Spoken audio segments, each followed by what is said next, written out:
Yes students, welcome to AD knowledge house magic. Students start करेंगे chapter 10। Chapter 10 में हमारा topic है what is unemployment, बेरोजगारी। बेरोजगारी वो सिचुएशन होती है जिसके अंदर पीपल्स कार्य करने का इच्छुक होता है करंट वेज रेट पर, और वो कार्य करने के लिए सक्षम भी होता है, एबल भी होता है, परंतु उसे कार्य नहीं मिलता। इसी सिचुएशन को बेरोजगारी कहते हैं। नेक्स्ट है वर्कर। वर्कर कौन होता है? वर्कर वो बंदा होता है जो किसी न किसी रोजगार में क्या होता है, इन्वॉल्व होता है, अर्निंग करता है जीवन जीने के लिए। या यूं कहे, a worker is an individual who is engaged in some production activity. Worker वो बंदा भी हो सकता है जो किसी न किसी प्रोडक्शन एक्टिविटी में इन्वॉल्व है, एंगेज्ड है। अंडरस्टूड। नेक्स्ट है टाइप ऑफ वर्कर्स। वर्कर्स कितने प्रकार के होते हैं? मेजरली जो वर्कर्स है हमारे दो कैटेगरी में डिवाइड कर दिए गए हैं, self employed worker, hired worker. Self employed worker वे बंदे होते हैं जो अपना खुद का बिजनेस करते हैं और खुद का प्रोफेशन में इन्वॉल्व रहते हैं और प्रॉफिट अर्न करते हैं सर्विस देने के बदले। मींस कोई डॉक्टर है, वो क्या है, वो खुद का प्रोफेशन है उसका, वो सेल्फ एम्प्लॉयड वर्कर है। कोई बंदा है अपने खुद का काम कर रहा है, खुद के काम में बिजी है, अंडरस्टूड, खुद की शॉप है उसकी, तो वो क्या हो गया, सेल्फ एम्प्लॉयड वर्कर। नेक्स्ट है हायर्ड वर्कर। हायर्ड वर्कर वो वर्कर्स होते हैं जो हायर किए जाते हैं, जो ऊपर रखे जाते हैं किसी दूसरे बंदे के द्वारा, और बदले में उन्हें क्या मिलती है, वेजेस और सैलरी। मींस जो सर्विस वो लोग देते हैं हायर्ड वर्कर्स, उनको बदले में रिवार्ड में क्या मिलती है, वेजेस और सैलरी। ऐसे वर्कर्स कहलाते हैं हायर्ड वर्कर्स। अंडरस्टूड। नेक्स्ट है जो हमारे हायर्ड वर्कर्स है उसको दो कैटेगरी में डिवाइड कर दिया गया है। First casual worker, second regular workers. Casual workers वे डेली वेजर्स होते हैं जो परमानेंट नहीं होते। मींस ये जो एम्प्लॉयज़ होते हैं परमानेंट नहीं होते, डेली वेजेस वाले होते हैं। इन्हें डेली का डेली पेमेंट किया जाता है, इन्हें कोई भी सोशल सिक्योरिटी बेनिफिट्स नहीं दिया जाता। रेगुलर वर्कर वे वर्कर्स होते हैं जो परमानेंट वर्कर्स होते हैं, इनको सोशल सिक्योरिटी बेनिफिट्स भी दिए जाते हैं। सोशल सिक्योरिटी बेनिफिट्स मतलब इनका पीएफ भी कटता है, इनको अलाउंसेस भी मिलते हैं, इनको और फैसिलिटीज़, मेडिकल फैसिलिटीज़ वगैरह भी दी जाती है। इस तरह के वर्कर्स को हम रेगुलर वर्कर्स बोलते हैं। नेक्स्ट टॉपिक है लेबर सप्लाई। लेबर सप्लाई क्या होता है? लेबर सप्लाई होता है supply of labour corresponding to the different wage rate. अलग अलग वेज रेट पर हमारी लेबर की सप्लाई कितनी है, वो कहलाती है हमारी लेबर सप्लाई। लेबर सप्लाई को हम मेजर करते हैं in terms of man days of work. Understood. Labour supply को हम किस पे मेजर करते हैं? In terms of man days work. Means एक व्यक्ति कितने दिन काम करता है, अंडरस्टूड, और एक दिन में कितने घंटे काम करता है। नॉर्मली एक वर्कर की लेबर की जो वर्किंग आवर्स होते हैं वो 8 घंटे होते हैं, तो उसने कितने दिन काम किया, अंडरस्टूड। फॉर एग्जांपल उसने 10 दिन काम किया, तो लेबर सप्लाई कितनी हो गई, लेबर सप्लाई 80 हो गई, अंडरस्टूड। नेक्स्ट है लेबर फोर्स। लेबर फोर्स में वो सभी बंदे आते हैं जो वर्किंग में भी है और जो वर्किंग में नहीं है, या यूं कहे जो एम्प्लॉयड है वो भी लेबर फोर्स में आएंगे, और जो अनएम्प्लॉयड है वो भी लेबर फोर्स में आएंगे। तो labour force equals to employed persons plus unemployed persons, understood. Next है वर्किंग फोर्स। वर्किंग फोर्स में सिर्फ वे ही बंदे आएंगे जो एम्प्लॉयड है, अंडरस्टूड। नेक्स्ट है size of workforce in India. हमारे इंडिया का वर्कफोर्स साइज कितना है, अलग अलग जेंडर में भी। 40 crore persons are actually working in India. 40 crore लोग एम्प्लॉयमेंट है 40 करोड़ लोग के पास में इंडिया में, या यूं कहे 40 करोड़ लोग वर्किंग में है। 70% इसके अंदर मेल है, 30% फीमेल है। फीमेल का रेशो बहुत कम है as compare to male in India. Next है पार्टिसिपेशन रेट। पार्टिसिपेशन रेट क्या होता है? पार्टिसिपेशन रेट का सबसे पहले आप फॉर्मूला देखिए। Participation rates equals to number of total workforce divided by total population, total workforce divided by total population into 100। ये क्या होता है हमारा? ये कहलाती है पार्टिसिपेशन रेट। मतलब हमारी टोटल पॉपुलेशन में से कितने लोग पार्टिसिपेट कर रहे हैं, कितने लोग कंट्रीब्यूशन दे रहे हैं प्रोडक्शन में, कितने लोग वर्किंग में हैं। अंडरस्टूड? ये कहलाता है पार्टिसिपेशन रेट। अंडरस्टूड? नेक्स्ट है why the bulk of our workforce is rural based. हमारी जो मोस्टली वर्कफोर्स है वो रूरल बेस्ड क्यों है? This is simply because bulk of the jobs are in rural areas. आपको पता है हमारी ज़्यादातर जॉब रूरल एरियाज में है इंडिया के अंदर। बट इसका मतलब ये नहीं है कि हमारी जीडीपी का मोस्टली जो कंट्रीब्यूशन है वो रूरल इकोनॉमी से ही हो रहा है, ऐसा नहीं है। Understood? More of the peoples are engaged in farming.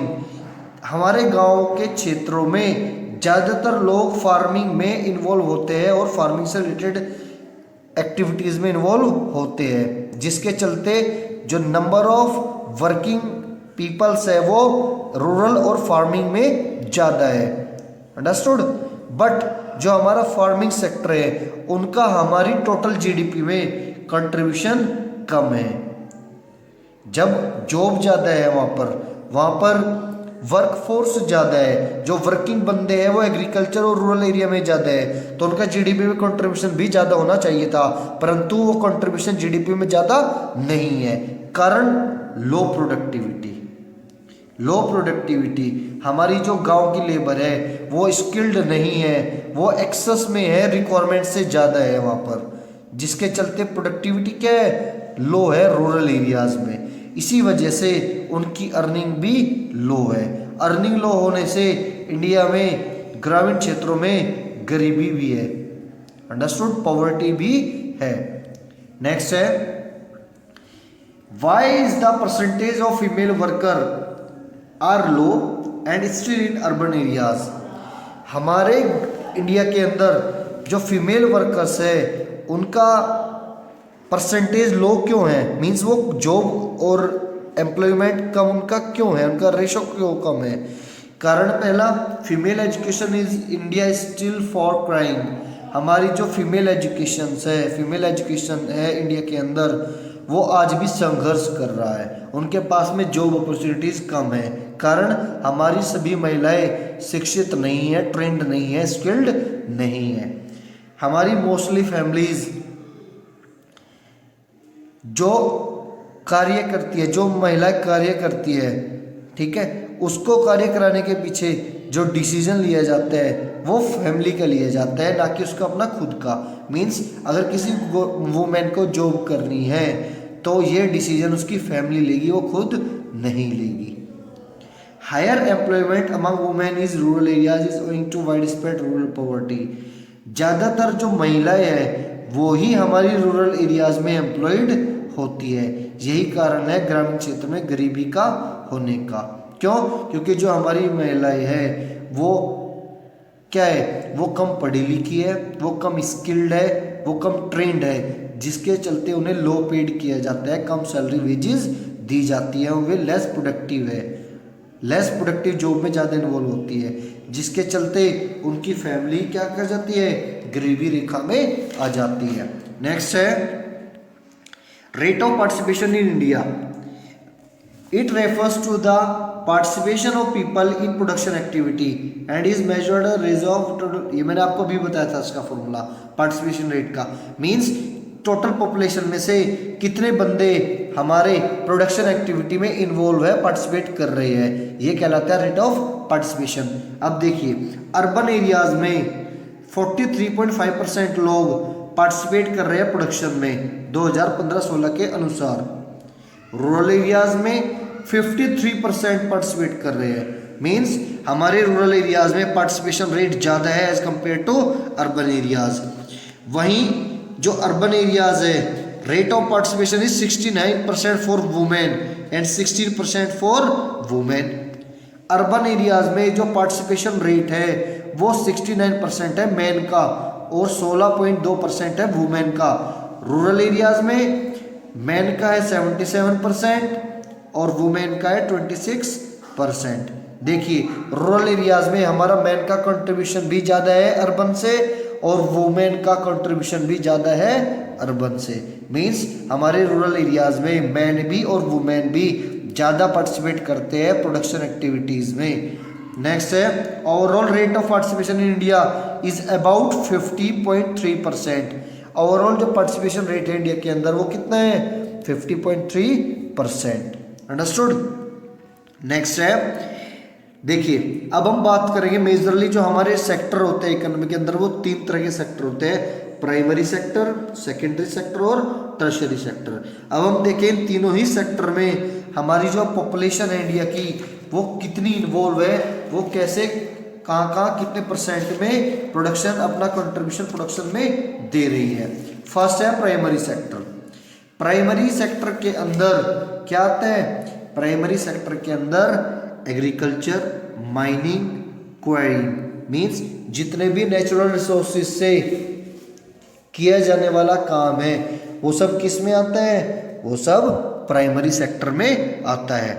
Primary sector का जो कंट्रीब्यूशन है किसमें, प्रोडक्शन में, वो कितना है, वो 48.9% है। आप देख सकते हो कि प्राइमरी सेक्टर का कंट्रीब्यूशन कितना ज़्यादा है हमारी इंडियन इकोनॉमी में। अंडरस्टूड। नेक्स्ट है सेकेंडरी सेक्टर। सेकेंडरी सेक्टर आता है हमारा manufacturing sector, electricity, gas, water supply, construction, ये सभी किसका पार्ट है, सेकेंडरी सेक्टर का पार्ट है। तो सेकेंडरी सेक्टर में जो वर्किंग पर्सन्स है उनका कितना कंट्रीब्यूशन है, उनका 26.8% का क्या है कंट्रीब्यूशन है। सॉरी जो सेकेंडरी सेक्टर है उनका कंट्रीब्यूशन है 24.3। तो ये हो गया फर्स्ट पे, ये सेकंड पे और ये थर्ड वाला। ठीक है, ये मैं आपको रैंक दे रहा हूँ इसके हिसाब से बच्चों। ठीक है, तो ओवरऑल दोबारा से बताते हैं। देखिए प्राइमरी सेक्टर का जो कंट्रीब्यूशन है वो कितना हो गया 48.9%। अंडरस्टूड। सेकेंडरी सेक्टर का कंट्रीब्यूशन कितना हो गया, सेकेंडरी सेक्टर का कंट्रीब्यूशन हो गया 24.3%। टर्शियरी सेक्टर आता है हमारा सर्विस सेक्टर, इसको हम सर्विस सेक्टर बोलते हैं। इसमें trade, transport, storage and other services आती है। सर्विस सेक्टर का जो कंट्रीब्यूशन है वर्किंग पर्सन्स का वो कितना है 26.8%। ठीक है, तो सबसे ज़्यादा जो कंट्रीब्यूशन है हमारी इकोनॉमी में सेक्टर वाइज वो किसका है, प्राइमरी सेक्टर का, उसके बाद सर्विस सेक्टर का और लास्ट में क्या है हमारा मैन्युफैक्चरिंग सेक्टर। अंडरस्टूड। तो ये जो हमारा कंट्रीब्यूशन था वर्किंग पर्सन्स का कि प्रति सेक्टर कितने बंदे वर्किंग में है, सबसे ज़्यादा बंदे जो वर्किंग में है वो कहाँ है, प्राइमरी सेक्टर में, एग्रीकल्चर सेक्टर में। वहीं जो उससे कम बंदे सर्विस सेक्टर में, सबसे कम बंदे किस सेक्टर में काम कर रहे हैं, मैन्युफैक्चरिंग सेक्टर में, इलेक्ट्रिसिटी सेक्टर में। अंडरस्टूड। नेक्स्ट है रूरल और अर्बन एम्प्लॉयमेंट। अब देखेंगे कि ग्रामीण और शहरी क्षेत्र के अनुसार कितने लोग रोजगार में हैं, कितने लोग वर्किंग में हैं। रूरल एम्प्लॉयमेंट में हमारे जो बंदे वर्किंग में, सबसे पहले हम ग्रामीण क्षेत्र के रोजगार की बात करेंगे। ग्रामीण क्षेत्र में सबसे ज़्यादा बंदे जो रोजगार में हैं, जहां इन्वॉल्व है वो 64.1% के साथ में क्या है, प्राइमरी सेक्टर में है।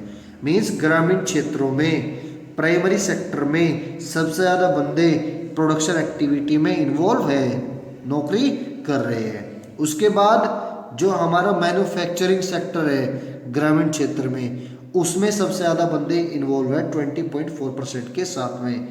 नेक्स्ट ये फर्स्ट पोजीशन पे हो गया, ये सेकंड और ये थर्ड। ग्रामीण क्षेत्रों में सर्विस सेक्टर में मात्र 15.5% बंदे क्या कर रहे हैं, रोजगार में है, मीन्स वर्किंग है। वहीं अगर शहरी क्षेत्र की बात करें, शहरी क्षेत्र में सबसे ज़्यादा जो कंट्रीब्यूशन है वर्किंग बंदों का, जो वर्किंग में है, एम्प्लॉयड है, वो सर्विस सेक्टर का है। किसका है, सर्विस सेक्टर, जिसको हम टर्शियरी भी बोलते हैं।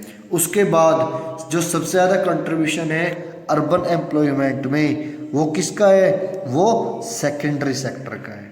किसका है, सेकेंडरी सेक्टर का। अंडरस्टूड। वहीं जो सबसे लास्ट नंबर आता है वो किसका आता है, प्राइमरी सेक्टर का। किसमें, अर्बन में। तो बच्चों मेन चीज यहाँ पे ये है, जो नंबर ऑफ वर्किंग पर्सन्स है ग्रामीण क्षेत्रों में सबसे ज्यादा किसमें है, ग्रामीण क्षेत्र में सबसे ज्यादा प्राइमरी सेक्टर में है, एग्रीकल्चर सेक्टर में है। अंडरस्टूड। वहीं शहरी क्षेत्र में सबसे ज्यादा जो बंदे वर्किंग है वो किस में है, सर्विस सेक्टर में, टर्शरी सेक्टर में। अंडरस्टूड। उसके बाद ग्रामीण क्षेत्र में सेकंड नंबर पे जो बंदे काम कर रहे हैं वो किस सेक्टर में कर रहे हैं, वो कर रहे हैं हमारे सेकेंडरी सेक्टर में। अंडरस्टूड। कौन से सेक्टर में, सेकेंडरी। वहीं अर्बन एम्प्लॉयमेंट में जो हमारे सेकंड नंबर पे बंदे काम कर रहे हैं वो किस में कर रहे हैं, वो कर रहे हैं हमारे सेकेंडरी सेक्टर में। अंडरस्टूड। मींस चाहे रूरल की बात करो या अर्बन की, सेकंड पोजीशन पे हमारा कौन सा सेक्टर है, सेकंड पोजीशन पे हमारा सेकेंडरी सेक्टर है। अंडरस्टूड। थर्ड, रूरल एम्प्लॉयमेंट की बात करते हैं, थर्ड पोजीशन पे जो हमारा सेक्टर है वो है सर्विस सेक्टर, और अर्बन में थर्ड पोजीशन पे है हमारा प्राइमरी सेक्टर। अंडरस्टूड। ये था कंपैरिजन। ये जो डेटा है 2011-12 का डेटा है बच्चों, ठीक है। नेक्स्ट है distribution of employment male and female in different sectors. अब देखते हैं अलग अलग सेक्टर्स में मेल फीमेल का क्या क्या कंट्रीब्यूशन है। सबसे पहले बात करेंगे मेल का कंट्रीब्यूशन तीनों ही सेक्टर में। जो मेल का कंट्रीब्यूशन है तीनों ही सेक्टर में वो अलग अलग है। सबसे ज़्यादा जो मेल का कंट्रीब्यूशन है वो किस में है, वो हमारा प्राइमरी सेक्टर में है। अंडरस्टूड। और सेकंड नंबर पे टर्शरी सेक्टर में है मेल का, और थर्ड नंबर पे, सेकंड नंबर पे किसका, टर्शरी, और थर्ड नंबर पे मैन्युफैक्चरिंग सेक्टर में है, सेकेंडरी सेक्टर में। अंडरस्टूड। वहीं फीमेल की बात करें, फीमेल का सबसे ज़्यादा कंट्रीब्यूशन है वो किस सेक्टर में है, सबसे ज़्यादा कंट्रीब्यूशन हमारा प्राइमरी सेक्टर में है, फीमेल का भी। और उसके बाद जो कंट्रीब्यूशन है वो है हमारा किसका, टर्शरी सेक्टर का, सॉरी सेकेंडरी सेक्टर का। सेकेंडरी सेक्टर में सबसे ज़्यादा कंट्रीब्यूशन है किसका, फीमेल्स का। सेकेंडरी सेक्टर में सबसे ज़्यादा कंट्रीब्यूशन है किसका, फीमेल का। कहाँ पर, हमारा सेकेंडरी सेक्टर में। नेक्स्ट है लास्ट, फीमेल वर्कर्स का जो सबसे कम कंट्रीब्यूशन है वो किस सेक्टर में है, वो टर्शरी सेक्टर में है, सर्विस सेक्टर में सबसे कम है। तो अगर बात की जाए हमारे मेल वर्कर्स सबसे ज़्यादा कंट्रीब्यूट कर रहे हैं, जॉब कर रहे हैं, वर्किंग है किस सेक्टर में, प्राइमरी सेक्टर में। और हमारी महिलाएं भी सबसे ज़्यादा वर्किंग है किस सेक्टर में, प्राइमरी सेक्टर में। हमारे मेल सबसे कम वर्किंग है किस सेक्टर में, सेकेंडरी सेक्टर में। अंडरस्टूड। सबसे कम हमारे जो बंदे इन्वॉल्व है वो किस सेक्टर में है, सेकेंडरी सेक्टर में। वहीं हमारी जो महिलाएं है वो सबसे कम इन्वॉल्व है किस सेक्टर में, टर्शरी सेक्टर में। ये पॉइंट ध्यान रखने वाला था। नेक्स्ट है only a modest change in occupational structure. अब हमारा जो ऑक्यूपेशनल स्ट्रक्चर था 1950 से 2015-16 तक, 1950 से 2015-16 तक हमारे ऑक्यूपेशनल स्ट्रक्चर में क्या क्या चेंज देखने को मिला, ये हम पढ़ेंगे डेटा के हिसाब से। प्राइमरी सेक्टर में 72% लोग वर्किंग थे। अंडरस्टूड। 2015-16 में प्राइमरी सेक्टर में ये घटकर कितने हो गए, 46%। मीन्स हमारी जो वर्क फोर्स थी वो प्राइमरी सेक्टर से शिफ्ट हो गई अदर सेक्टर्स में। कब, 2016 में, 1951 से 72% से घटकर कितना हो गया, 46%। नेक्स्ट है हमारा जो सेकेंडरी सेक्टर है उसमें 10% लोग काम करते थे 1950 में, बट ये बढ़कर हो गए कितने, 21% 2015-16 में। अंडरस्टूड। तो आप देख सकते हो कि हमारी जो सेकेंडरी सेक्टर है वो ग्रो कर रहा है। नेक्स्ट है हमारा जो ट्रेशरी सेक्टर है, ट्रेशरी सेक्टर में 1950 में 17.26% लोग काम करते थे, ये बढ़कर हो गए कितने, 32%। सबसे ज़्यादा अगर किसी सेक्टर ने ग्रो किया है इंडिया के अंदर तो वो टर्शरी सेक्टर है, सर्विस सेक्टर है, जिसमें हमारी जो परसेंटेज ऑफ वर्क फोर्स है वो सबसे ज़्यादा बढ़ी है, 17 से 32, जस्ट ट्वाइस के बराबर हो गई है। अंडरस्टूड। वहीं हमारा सेकेंडरी सेक्टर ने भी काफ़ी डबल से भी ज़्यादा ग्रो किया है। अंडरस्टूड। सेकेंडरी सेक्टर ने हमारा डबल से भी ज़्यादा ग्रो किया है। तो हम ये कह सकते हैं कि फर्स्ट पोजीशन पे हमारा सेकेंडरी सेक्टर ने ग्रो किया है, सेकंड पे टर्शरी, और जो हमारा प्राइमरी सेक्टर है उसमें डाउनफॉल देखने को मिला है। नेक्स्ट